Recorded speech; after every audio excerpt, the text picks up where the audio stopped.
11th के स्टूडेंटों को अब परेशान होने की कोई जरूरत नहीं, क्योंकि आज के इस वीडियो में मैं आपको वार्षिक परीक्षा के लिए भौतिक शास्त्र का पेपर बताने वाली हूँ। जी हाँ, सही सुना हमने, भौतिक शास्त्र का पेपर हम देखने वाले हैं।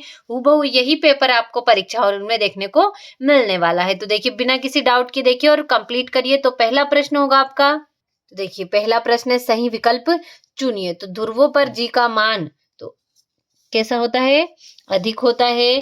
गैस समीकरण पीवी इक्वल आरटी में वी है, तो 1 मोल गैस का आयतन है। और जड़त्व का गुण होता है, तो इनमें से कोई नहीं। और वाट किसका मात्रक है? तो वाट शक्ति का मात्रक है। और गुरुत्वीय नियतांक जी का विमी सूत्र है, तो इसका क्या होगा आपका? ml/t। सरल आवर्त गति में स्थिर रहता है, तो आवर्तकाल। तो देखिए, इस तरीके से आपका पहला प्रश्न आंसर सहित कंप्लीट हुआ। अब देख लेते हैं, ये रहा आपका इंग्लिश मीडियम वालों के लिए। तो अच्छे से स्क्रीनशॉट के माध्यम से इन्हें आप कंप्लीट करिएगा। देखते हैं, अगला है आपका, रिक्त स्थानों की पूर्ति कीजिए। तो देखिए, प्रतिबल का मात्रक न्यूटन बटा मीटर स्क्वायर है। और बिलियर्ड बॉल की गति द्विविमी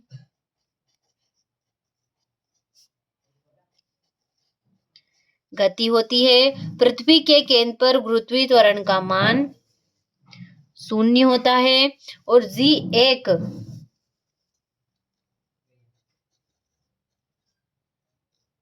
अदिश राशि है। और घर्षण बल संपर्क सतहों के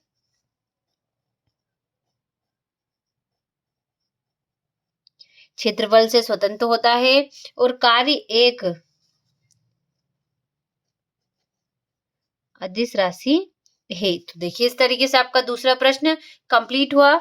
ये रहा आपका इंग्लिश मीडियम वालों के लिए। तो अच्छे से स्क्रीनशॉट के माध्यम से इन्हें आप कंप्लीट करिएगा। आप देख लेते हैं हमारा तीसरा प्रश्न, जो कि है सही जोड़ी मिलाइए। तो देखिए, संवेग तो इसका होगा आपका करनी में 2m के। तरंग की चाल तो होगा आपका आवृत्ति गुणित तरंग दैर्ध्य। और कोणीय त्वरण तो कोणीय त्वरण का होगा आपका रेडियन बटा सेकेंड स्क्वायर। और अगला आपका अविरतता का सिद्धांत, तो इसका होगा आपका एवी इक्वल कांस्टेंट।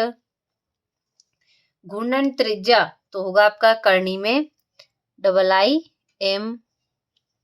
अगला है गुरुत्वीय त्वरण, तो गुरुत्वीय त्वरण का होगा आपका mlt-2। तो देखिए, इस तरीके से आपका तीसरा प्रश्न भी कंप्लीट हुआ। तो देखिए, ये रहा आपका इंग्लिश मीडियम वालों के लिए। तो अच्छे से स्क्रीनशॉट के माध्यम से इन्हें आप कंप्लीट करिएगा। चौथा प्रश्न है आपका, एक वाक्य में उत्तर लिखिए। तो देखिए, त्वरण क्या है, इसका एसआई मात्रक क्या है। अगला आपका संवेग का सूत्र लिखिए। हुक के नियम की सीमाएं बताइए। प्रतिबल तथा दाब में क्या अंतर है। और प्रतिबल का एसआई मात्रक लिखिए। तो देखिए, इस तरीके से आपको चौथा प्रश्न अच्छे से स्क्रीनशॉट के माध्यम से कंप्लीट कर लेना है। ये रहा आपका इंग्लिश मीडियम वालों के लिए। अब देख लेते हैं हमारा पांचवा प्रश्न, जो कि है सत्य असत्य लिखिए। तो ऊष्मा तथा कार्य के विमेय सूत्र समान होते हैं, तो सत्य होगा। कोणीय संवेग का विमेय सूत्र ml/2t1 है, तो यह भी आपका सत्य होगा। किसी चक्रीय प्रक्रम में गैस की आंतरिक ऊर्जा नियत रहती है, तो ये आपका सत्य है। गुरुत्वाकर्षण नियतांक अदिश राशि है, तो ये भी सत्य होगा। केल्विन पैमाने पर 0 डिग्री सेल्सियस का मान 273.15 के होता है, तो ये आपका सत्य हुआ। तो देखिए, इस तरीके से आपका पांचवा प्रश्न सत्य सत्य भी कंप्लीट हुआ। ये हो गया आपका इंग्लिश मीडियम वालों के लिए। तो अच्छे से कंप्लीट करिएगा। छठा आपका एसआई प्रणाली एक संबंध प्रणाली क्यों है। ये हो गया आपका सातवां प्रश्न। ये हो गया आपका आठवां प्रश्न। ये हो गया आपका 9वां प्रश्न। 10वां हो गया। तो देखिए, इस तरीके से इन प्रश्नों का आप अच्छे से स्क्रीनशॉट ले। अगर आपको इनका आंसर ना भी मिले तो घबराने की कोई जरूरत नहीं। अगले वीडियो में मैं आपको फुल सॉल्यूशन के साथ बताने वाली हूँ। 15वां हो गया आपका। 16वां हो गया। इस तरीके से इन प्रश्नों को अच्छे से स्क्रीनशॉट के माध्यम से कंप्लीट करिएगा। ये हो गया आपका 19वां प्रश्न। और ये हो गया आपका 20वां प्रश्न। तो देखिए, इस तरीके से आपको कुल 20 प्रश्न परीक्षा में देखने को मिलने वाले हैं। तो अच्छे से स्क्रीनशॉट के माध्यम से इन्हें कंप्लीट करिएगा।